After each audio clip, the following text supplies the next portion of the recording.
देखें, vector addition by rectangular components, यानी मतलब ये होगा कि दो वेक्टर्स होंगे हमारे पास, उन दोनों वेक्टर्स का रिजल्टेंट हम फाइंड करेंगे उन्हीं दोनों गिवन वेक्टर्स के रेक्टेंगुलर कंपोनेंट्स की मदद से।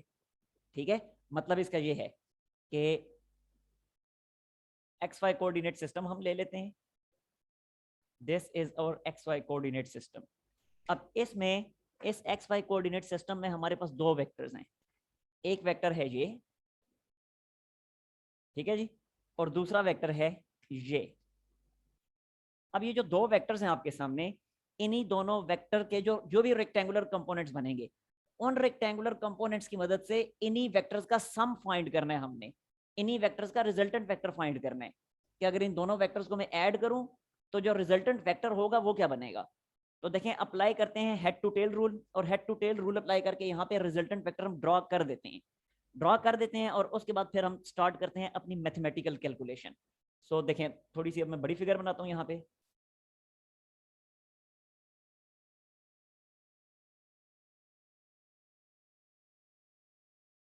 देखें जी, this is X axis and this is Y axis. अब इन दोनों वेक्टर्स को हमने करना है ऐड।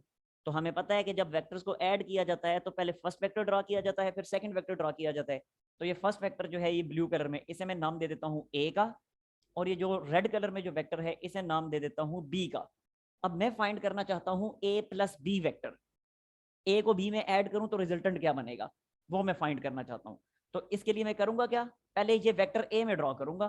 तो ये वेक्टर ए मैंने कर दिया draw, same direction same magnitude के साथ। थोड़ी सी बड़ी लाइन मैंने ड्रॉ की है क्योंकि यहाँ पे भी और भी काफी कुछ मैंने यहाँ पे लिखना है डायग्राम में, तो अगर छोटे छोटे वेक्टर्स ड्रॉ करूंगा तो आपके लिए रीड करना थोड़ा सा मुश्किल हो जाएगा। ठीक है, अच्छा, ये वेक्टर ए आपके सामने मैंने ड्रॉ कर दिया। अब वेक्टर बी ड्रॉ करूंगा, ये वेक्टर बी है with same direction and same magnitude. तो देखें, ये मैंने ड्रॉ कर दिया वेक्टर बी। तो ये आपके सामने ड्रॉ हो गया vector B, this is our vector B. ये वेक्टर बी, और ये जो ब्लू कलर में था दैट वाज वेक्टर ए। हमने क्या फाइंड करना है, हमने फाइंड करना है वेक्टर ए प्लस बी। तो ए प्लस बी वेक्टर जो बनेगा, जो रिजल्टेंट वेक्टर बनेगा, उस head to tail rule apply करके वो रिजल्टेंट वेक्टर पहले आपके सामने मैं यहाँ पे ड्रॉ कर देता हूँ। तो देखें जरा, ये रिजल्टेंट वेक्टर बनेगा कुछ इस तरह से। देखें जी, ये है जी हमारा रिजल्टेंट वेक्टर, बस आड़ा तिरछा ही बने लेकिन गुजारा कर लें बस, अब फिर क्या हो सकता है। चलें, अब ठीक हो गए।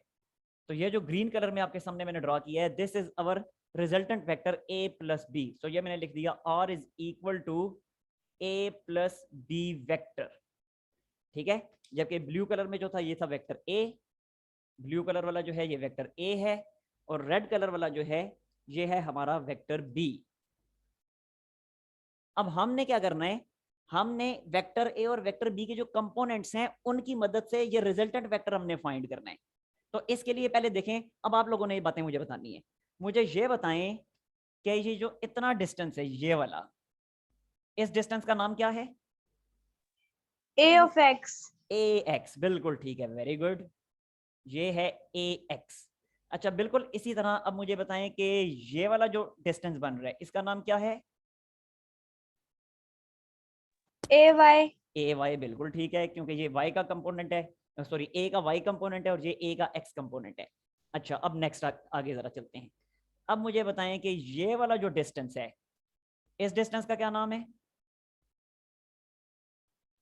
B of X. B X, बिल्कुल ठीक है, ये बी का एक्स कंपोनेंट है।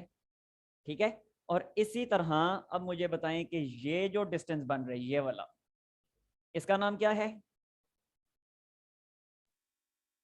B Y. बी वाई, ये बी का वाई कंपोनेंट बन रहा है, बिल्कुल ठीक है।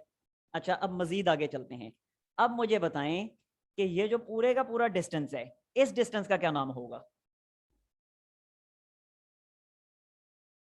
जी, जल्दी से बताएं। M of x. एम तो नहीं है, एम तो इधर कहीं हमने यूज ही नहीं किया।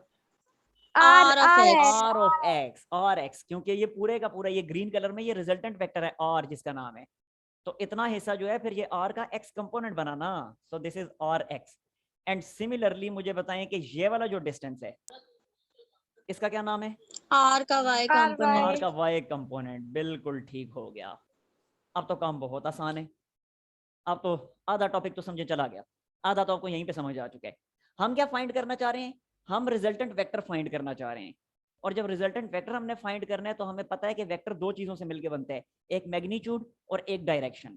तो अगर वेक्टर आर हम फाइंड करना चाहते हैं, रिजल्टेंट वेक्टर फाइंड करना चाहते हैं, तो इसका मतलब है रिजल्टेंट का मैग्नीट्यूड भी हमने फाइंड करना है और रिजल्टेंट की डायरेक्शन भी हमने फाइंड करनी है। ठीक है, अब बहुत आसान, ये तो हम कल सीख चुके हैं कि अगर हमने परसों सीख चुके हैं, सॉरी, ये हम सीख चुके हैं परसों कि अगर रिजल्टेंट का मैग्नीट्यूड हमने फाइंड करना है तो रिजल्टेंट का मैग्नीट्यूड तो ये होता है कि रिजल्टेंट के एक्स कंपोनेंट का स्क्वायर प्लस रिजल्टेंट के वाई कंपोनेंट का square inside the square root. क्या ख्याल है, ऐसे ही होता है ना? Yes sir. हाँ, और इसी तरह अगर रिजल्टेंट की डायरेक्शन हमने फाइंड करनी है थीटा, वो क्या होगी, theta is equal to tan inverse of resultant के y कंपोनेंट का स्क्वायर डिवाइडेड बाय रिजल्टेंट के x कंपोनेंट का स्क्वायर। ठीक है, तो अब अगर रिजल्टेंट हमने फाइंड करना है तो इसका मतलब है ये दोनों चीजें हमने फाइंड करनी है, रिजल्टेंट का मैग्नीट्यूड, रिजल्टेंट की डायरेक्शन। अब रिजल्टेंट का मैग्नीट्यूड पहले हम फाइंड करते हैं, तो रिजल्टेंट का मैग्नीट्यूड फाइंड करने के लिए रिजल्टेंट का एक्स और रिजल्टेंट का वाई कंपोनेंट हमारे पास होना बहुत जरूरी है। अब डायग्राम को देख के आप लोग मुझे बताएं कि क्या बनता है रिजल्टेंट का एक्स कंपोनेंट। हाँ जी, what is the X component of a resultant? ax plus A bx। X I B बिल्कुल एक्स ठीक है, बिल्कुल ठीक है। रिजल्टेंट का एक्स कंपोनेंट जो बनेगा वो बनेगा ए एक्स प्लस बी एक्स। अच्छा तहरीम, यहाँ पे आई नहीं हम लगाएंगे, ठीक है? वजह उसकी पता है क्या है? क्योंकि ये जो मैं अभी कह रहा हूँ ना रिजल्टेंट का एक्स यस सर कंपोनेंट, यहाँ जो हमने पुट करना है, यस सर ये रिजल्टेंट के एक्स कंपोनेंट का सिर्फ मैग्नीट्यूड है, ये डायरेक्शन नहीं है। आई जब हम लगाते हैं ना तो आई डायरेक्शन ठीक भी है हमें सर बताता है। यहाँ पे जो फार्मूला आपके सामने ये वाला है, इसमें तो सिर्फ मैग्नीट्यूड है, R X magnitude, R Y magnitude. ठीक है, तो इसलिए यहाँ पे मैं आई नहीं लगाऊंगा, तो बस simply R X will be equal to A x plus B X. ठीक हो गया काम। अच्छा, आप जरा मजीद आगे देखिएगा, अब मुझे बताएं आर वाई क्या बनेगा? ay plus by। बिल्कुल ठीक है, ए वाई प्लस बी वाई। अब जरा मुझे बताएं कि अब हम फाइंड करना चाहते हैं रिजल्टेंट का मैग्नीट्यूड, तो कैसे फाइंड करेंगे रिजल्टेंट का मैग्नीट्यूड? रिजल्टेंट का मैग्नीट्यूड होगा R X square plus R Y square, और जब वैल्यूज पुट करेंगे, वैल्यूज आपके सामने हैं, ये बन गया A x plus B X का होल स्क्वायर प्लस का sign A Y plus B Y का whole square inside the square root. इस तरह से रिजल्टेंट का मैग्नीट्यूड आ गया हमारे पास, this is the magnitude of resultant. ठीक हो गया। अब हमने रिजल्टेंट की डायरेक्शन फाइंड करनी है, तो बहुत आसान डायरेक्शन फाइंड करना भी, ये फार्मूला आपके सामने लिखा है, तो सेम फार्मूला मैं आपके सामने लिखूंगा। मुझे बताएं क्या लिखूं, theta is equal to tan inverse of R Y by R X. अब मुझे बताएं क्या क्या वैल्यू पुट करूं आर वाई और आर एक्स की? आर वाई की ay plus by होगी और आर एक्स की ax plus bx। बिल्कुल ठीक है, ये लिख दिया ए वाई प्लस बी वाई और नीचे लिखा ए एक्स प्लस बी एक्स। तो इस तरह से हमने रिजल्टेंट की डायरेक्शन भी फाइंड कर ली, रिजल्टेंट का मैग्नीट्यूड भी फाइंड कर लिया। अब यहाँ तो थे दो वेक्टर्स ए और बी, सपोज करें अगर ज्यादा वेक्टर्स हैं A B C D E F G, बहुत से वेक्टर्स जो ऐड हो रहे हैं, तो उसके केस में फिर हम क्या करेंगे? If there are more than two vectors, अब अगर दो से ज्यादा वेक्टर हो तो फिर क्या होगा? मोर देन टू वेक्टर्स। तो उस केस में बहुत आसान है, वो भी कोई मुश्किल नहीं है। तो उस केस में रिजल्टेंट को फिर हम कैसे लिखेंगे? फिर हम रिजल्टेंट को ऐसे लिखेंगे, सपोज करें कि वेक्टर्स हैं ए बी सी डी बहुत सारे हैं, तो अब मैं क्या लिखूंगा?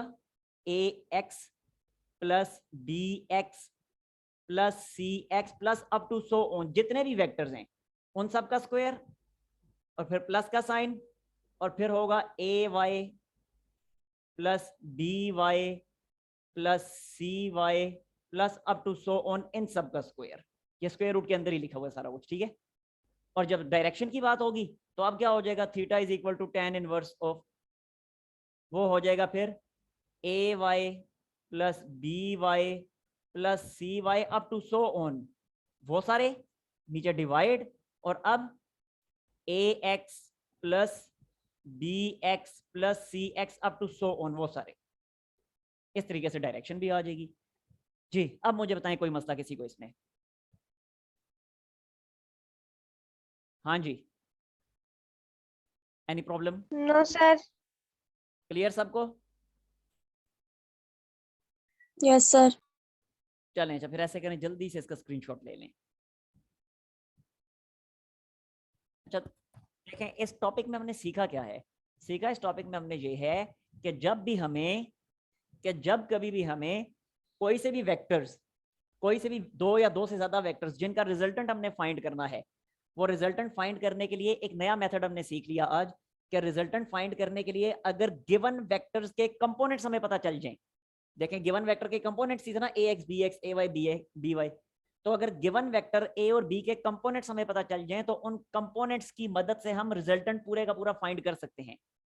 और इसी तरह उन गिवन वेक्टर के कंपोनेंट्स की मदद से हम उस रिजल्टेंट वेक्टर की डायरेक्शन भी फाइंड कर सकते हैं। तो ये वो चीज़ है जो बेसिकली इस टॉपिक में हमने सीखी है। ठीक हो गया जी? अच्छा जी, अब आते हैं फिर नेक्स्ट न्यूमेरिकल्स की तरफ।